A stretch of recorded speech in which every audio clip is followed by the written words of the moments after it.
Alors, dans cette petite vidéo, je te propose de résoudre un exercice de modélisation du premier degré.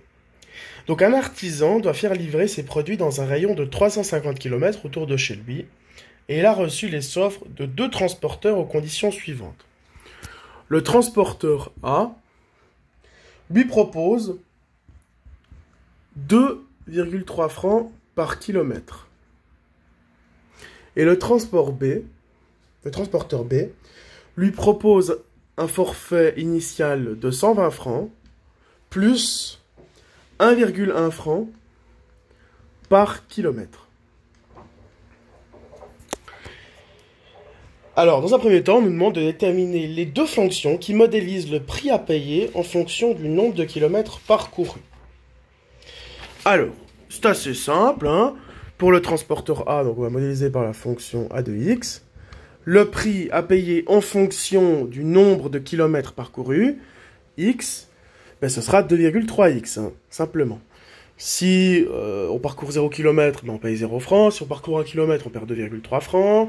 2 km, c'est 4,6 francs, etc. Donc c'est à chaque fois des multiples de 2,3.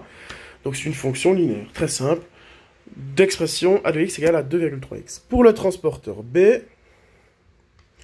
c'est un petit peu plus compliqué, entre guillemets, parce que c'est pas simplement le prix au kilomètre, parce qu'il y a d'abord une taxe fixe qui s'élève à 120 francs. Donc, dans tous les cas, il payera 120 francs. Mais ces 120 francs sont indépendants du kilométrage, du nombre de kilomètres parcourus.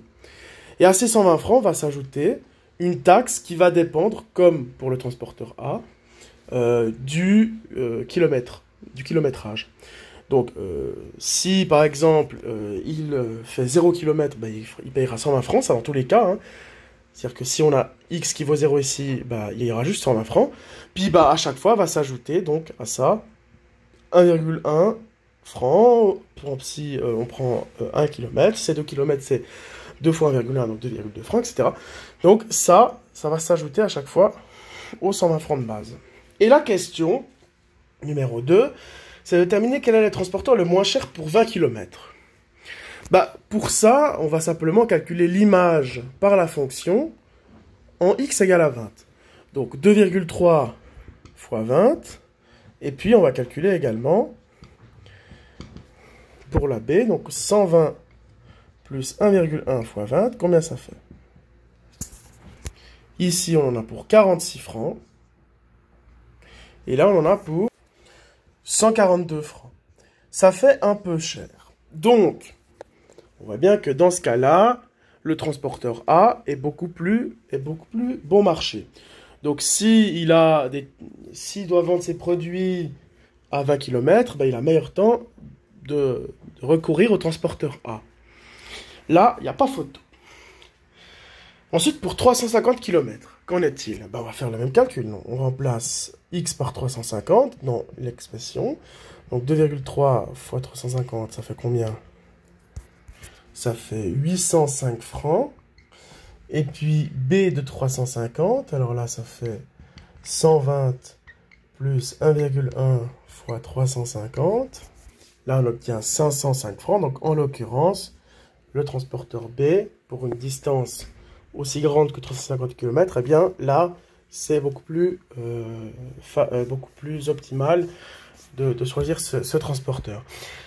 La question, maintenant, c'est de déterminer à partir de quand est-ce que c'est plus favorable de prendre le transporteur B. Parce qu'au départ, on paye quand même 120 francs de taxes. Et la question, c'est de savoir, ok, alors certes, le premier transporteur, il est pas cher, parce que, enfin, c'est pas cher au début, mais on paye quand même 2,3 francs par kilomètre. Alors que là, on paye certes 120 francs, mais après on paye 1,1 francs par kilomètre. Donc à un certain moment, ce sera plus bénéfique de choisir ce transporteur-là. La question, c'est quand? Alors, on va regarder quand est-ce que les deux transporteurs ont déjà le même prix.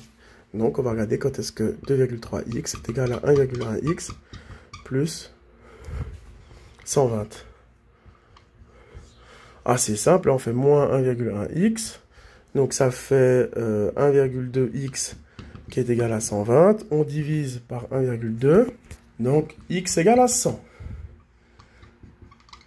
si on se trouve à 100 km de distance, ça revient au même de choisir le transporteur A ou le transporteur B.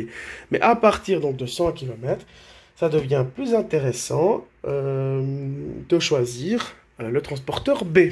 Voilà.